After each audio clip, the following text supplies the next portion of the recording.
10월 7일 수요 예배를 시작하겠습니다. 찬송가 384장 다 같이 찬송하시겠습니다.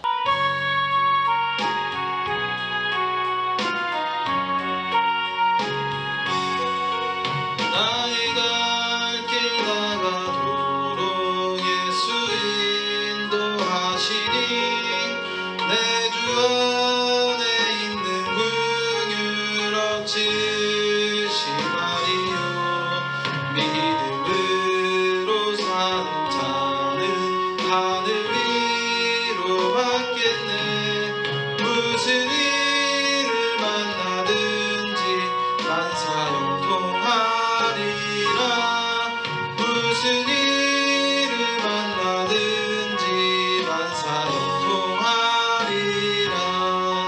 나의 갈 길 다가도록 예수 인도하시니 어려운 일 당할 때도 족한 은혜 주시네. 나는 시비보다 나고 영혼 매우 바라나. 나의 앞에 반석에서 샘물 나게 하시네. 나의 앞에 반석에서 샘물 나게 하시네. 나의 갈 길 다가도록 예수 인도하시니 그의 사랑 어찌 큰지 말로 알 수 없도다.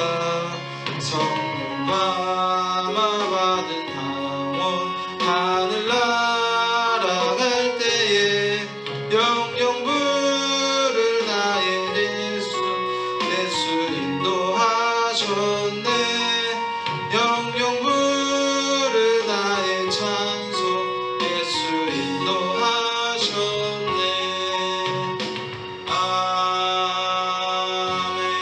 아멘. 오늘 하나님께서 주신 말씀은 히브리서 11장 6절의 말씀입니다.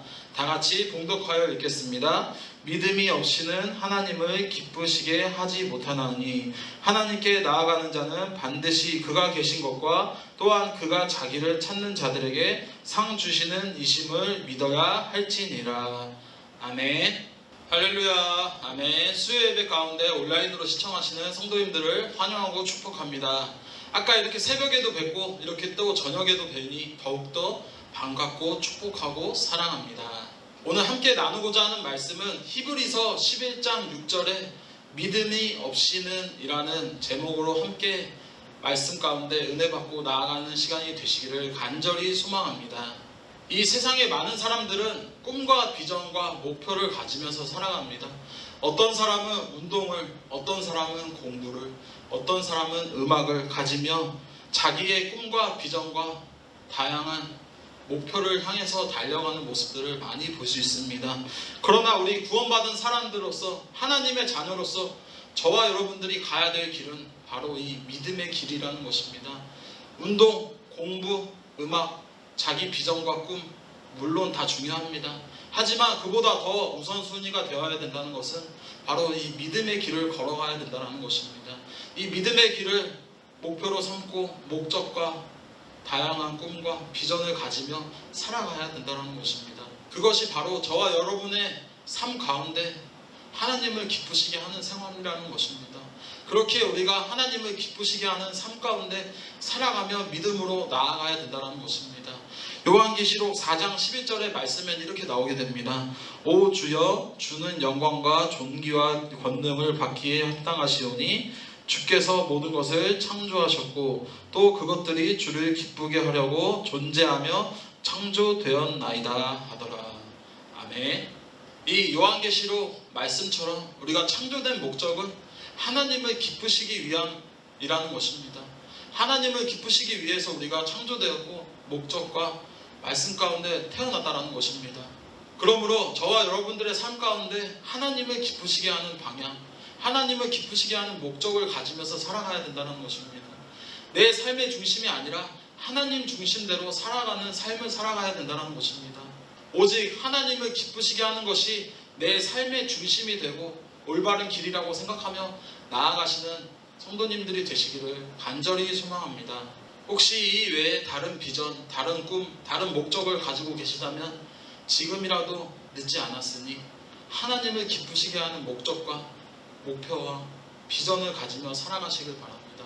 다양한 꿈과 비전도 있겠지만 더욱더 중요한 것은 믿음 가운데 하나님을 기쁘시게 하는 이 목적과 비전을 가지며 기대하며 날마다 소망하며 살아가시길 바랍니다. 하나님을 기쁘시게 하는 것이야말로 저와 여러분들이 살아가는 삶 가운데 행복하게 웃으면서 살아갈 수 있는 유일한 지름길이라는 것입니다. 오늘 말씀을 한번 다시 읽어보겠습니다. 믿음이 없이는 하나님을 기쁘시게 하지 못하나니 하나님께 나아가는 자는 반드시 그가 계신 것과 또한 그가 자기를 찾는 자들에게 상 주시는 이심을 믿어야 할지니라. 아멘. 이 말씀, 하나님을 기쁘시게 하는 방법, 하나님께 나아가는 방법이 오늘 이 히브리서 11장 6절 말씀을 통하여서 분명한 메시지를 전하고 계십니다. 그것은 바로 이 믿음이라는 것입니다.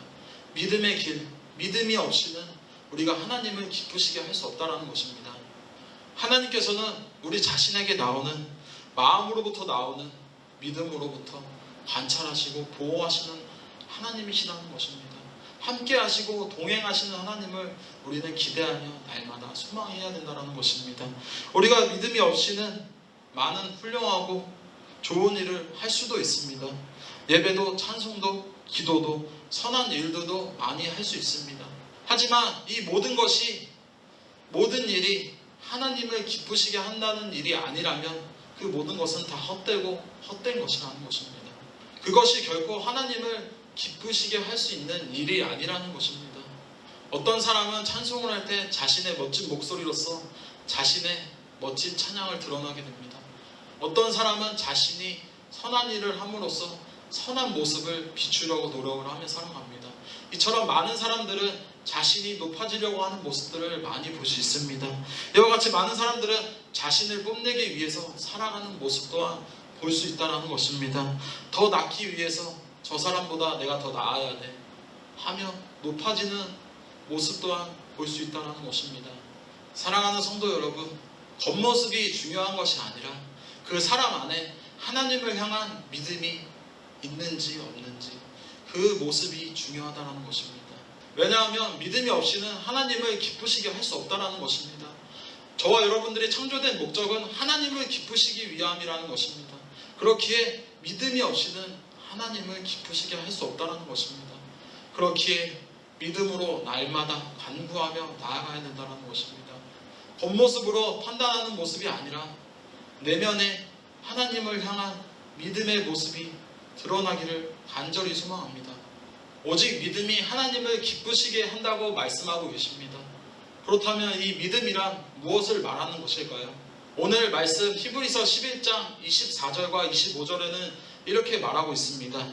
믿음으로 모세는 나이가 들었을 때에 파라오의 딸의 아들이라 불리는 것을 거절하고 잠시 죄의 쾌락을 즐기는 것보다 오히려 하나님의 백성과 함께 고난받는 것을 택하였으며. 아멘. 이 히브리서 말씀을 통하여서 모세의 믿음이 드러나게 됩니다. 모세는 믿음으로 파라오의 딸 아들이라 불리는 것과 자신의 이집트 왕자로서 누릴 수 있는 모든 즐거움과 풍요로움을 거절하였고 하나님의 백성과 함께 고난에 동참하였다는 것입니다. 모든 것을 다 포기하고 하나님 앞에 나아가 고난을 함께 동참하는 모습을 선택하였다는 것입니다. 모세는 흔히 쉽게 걸어갈 수 있는 길을 선택하기보다는 고난의 길, 힘든 길 선택했다는 것입니다. 풍요로움과 모든 재산과 부를 포기하고 하나님과 함께하는, 백성들과 함께하는 이 고난을 선택했다는 것입니다. 사랑하는 성도 여러분, 믿음이란 무엇이라고 생각하시나요? 믿음이란 이 세 가지로 오늘 정리할 수 있습니다. 첫째는 믿음은 선택하는 것입니다. 모세의 믿음은 이집트 즐거움과 풍요로움을 거절하고 하나님과 함께, 백성들과 함께 고난에 동참하였다는 것입니다. 선택하였다는 것입니다. 자신의 믿음을 하나님 앞에 나아가 선택하며 나아갔다는 것입니다. 우리 인생에는 끊임없이 선택과 기로에 서 있다는 것입니다. 고민하며 어떤 것을 택해야 나에게 더 좋을지, 어떤 것을 택해야 나에게 이득이 올지, 이렇게 우리는 선택 속에 살아가고 있다는 것입니다.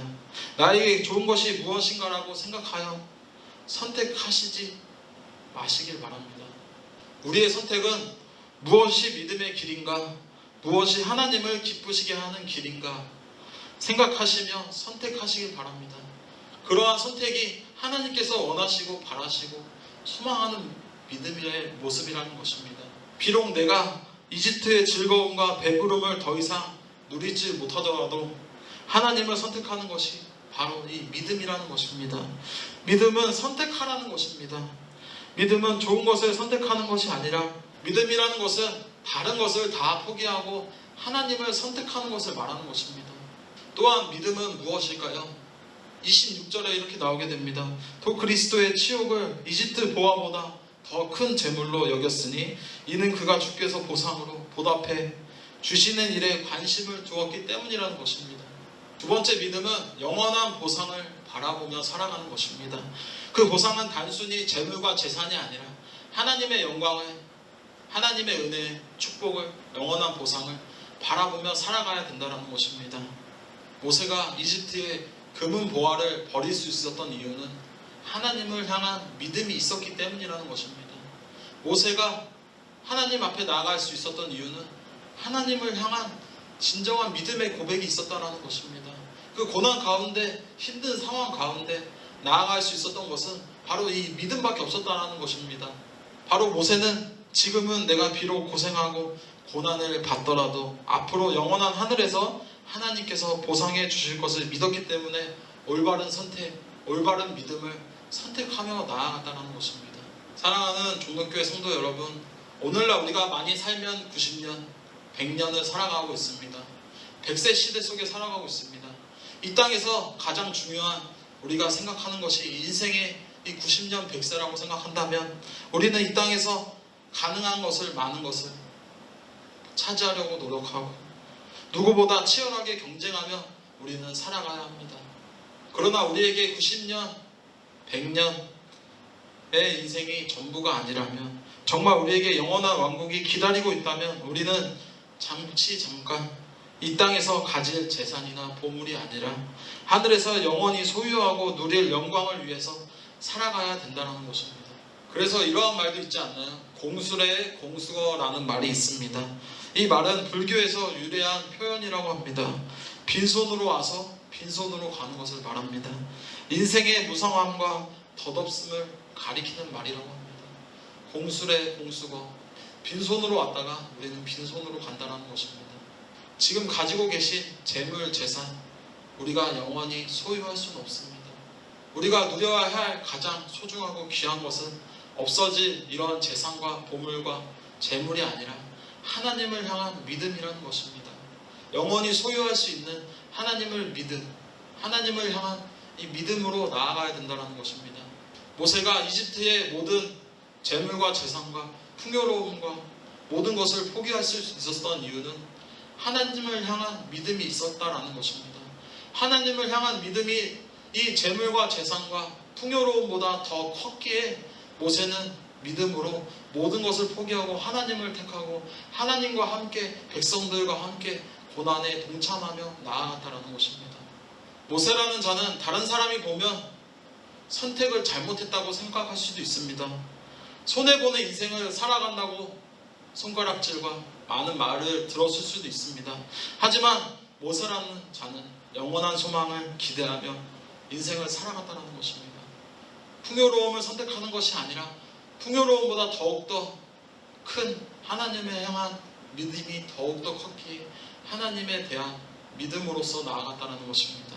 무엇이 지혜롭고 현명하고 똑똑한 인생인지를 곰곰이 생각해 보았다는 것입니다. 언젠가는 사라져버릴 재산과 저축하는 것과 영원히 사라지지 않을 하나님을 향한 믿음을 저축하는 것 중에 무엇이 더 소중한지 오늘 이 시간을 통하여서 깨닫고 나아가시는 시간들이 간절히 되시기를 바랍니다. 세 번째 믿음은 진리로 살아가는 것입니다. 고린도후서 13장 8절의 말씀에 이렇게 나오게 됩니다. 우리는 진리를 거슬러 아무것도 할 수 없고 오직 진리를 위할 뿐이니. 아멘. 이 말씀이 우리가 살아가는 인생에 있어서 믿음의 인생이 어떻게 살아가야 되는지를 이 말씀을 통하여서, 메시지를 통하여서 보여주고 있는 것입니다. 믿음의 인생이란 무엇인가? 복잡하고 어려운 일 아니라는 것입니다. 믿음의 인생이란 진리를 제적하는 어떤 일도 하지 않고 오직 진리를 위해서만, 오직 진리의 말씀대로만 살아가는 것을 말합니다. 믿음의 인생은 내 기분대로, 내 감정대로, 내 느낌대로 살아가는 것이 결코 아니라는 것입니다. 우리가 내 기분대로, 내 생각대로, 내 판단대로, 내 느낌대로 살게 된다면 우리 삶 가운데 무너지고 일어나고 무너지고 실패하고 낙망하고 넘어진다는 것입니다. 그렇게 저와 여러분은 이 말씀의 진리대로 살아가야 된다는 것입니다. 그것이 믿음으로 사는 인생이라는 것입니다. 그것이 하나님을 기쁘시게 하는 인생이라는 것이에요. 하나님께 나아가는 모습, 믿음으로 나아가는 모습이 하나님을 기쁘시게 하는 일이라는 것입니다. 믿음이란 무엇일까요? 믿음이란 하나님께서 기뻐하시는 유일한 길이라는 것입니다. 우리에게 믿음이 없다면 하나님을 결코 기쁘시게 할 수 없고, 우리에게 믿음이 있다면 하나님을 기쁘시게 할 수 있는 방법이 있다는 것입니다. 믿음이란 첫째로 선택하는 것입니다. 둘째는 영원한 것을 바라보는 것입니다. 셋째는 진리대로 살아가는 것입니다. 그렇다면 저와 여러분들이 이러한 믿음을 어떻게 크게 만들고 어떻게 나아갈 수 있을까요? 어떻게 하면 더 많이 가질 수 있을까요? 다 함께 베드로전서 2장 2절의 말씀을 함께 읽어보겠습니다. 갓난 아기들 같이 순전하고 신령한 젖을 사모하라. 이는 그로 말미암아 너희로 구원에 이르도록 자라게 하려 함이라. 아멘. 우리의 믿음은 말씀의 순수한 젖을 사모하고 간구하고 나아가야 된다는 것입니다. 그것을 먹음으로써 우리는 믿음으로써 신앙생활이 성장할 수 있다는 것입니다.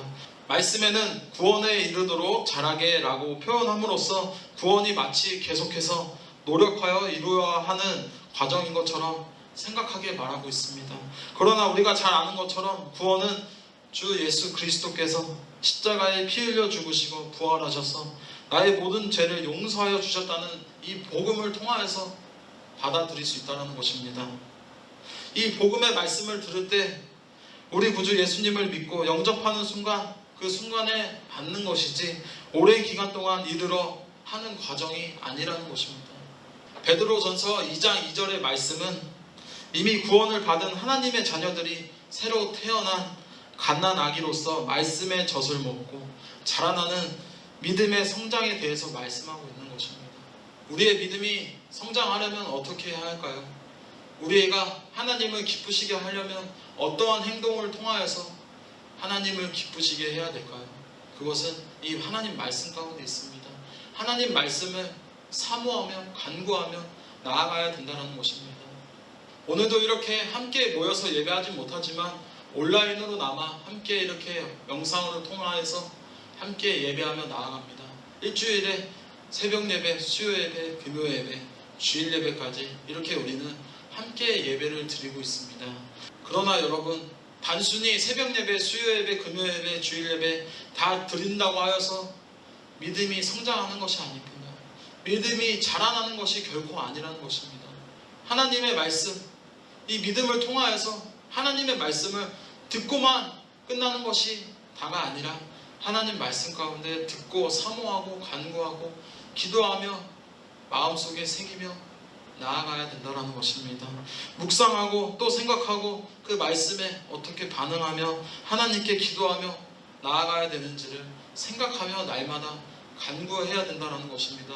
그저 듣기만 해서 끝나는 것이 아니라 간구하고 새기며 묵상하고 기도하는 시간이 되어야 된다는 것입니다. 말씀을 정리하고자 합니다. 지금 이 순간부터 하나님 말씀 가운데 사모하시는 여러분이 되기를 간절히 소망합니다. 변화되는 여러분이 되기를 소망합니다. 변화되어지는 여러분이 되기를 소망합니다. 우리가 만약 예배 시간에 말씀을 들을 때 집중하지 않고 다른 생각을 하면서 형식적으로 앉아 있다면 이제부터 배고픈 아기가 젖병을 꼭 잡고 우유를 쭉쭉 빨아먹듯이 그렇게 간절히 사모하는 마음으로 하나님의 말씀을 들으시길 바랍니다. 그냥 그저 앉아서 귀로만 듣는 것이 아니라 그 말씀 가운데 나에게 어떤 말씀의 메시지가 다가오는 건지 묵상해 보시고 기도하시고 날마다 되새기며 나아가는 시간들이 되어야 된다는 것입니다. 그렇게 하나님 말씀을 듣고 사모하며 간구하며 기록하며 나아갈 때 우리의 믿음은 아주 조금씩 성장한다는 것입니다. 우리가 지금까지 어떻게 예배했는지, 예배 시간에 그냥 듣고만 앉아서 있었는지, 졸고 있었는지, 자고 있었는지 상관없습니다. 지금 이 시간부터 변화되는 시간이 되기를 바랍니다. 그래서 우리가 모두 주님을 기뻐하시는 하나님께 예배드리는 시간이 되기를 바랍니다. 그저 앉아서 있다가 시간이 흘러서 가는 시간이 아니라 하나님께 나아가는 시간이 되시길 바랍니다.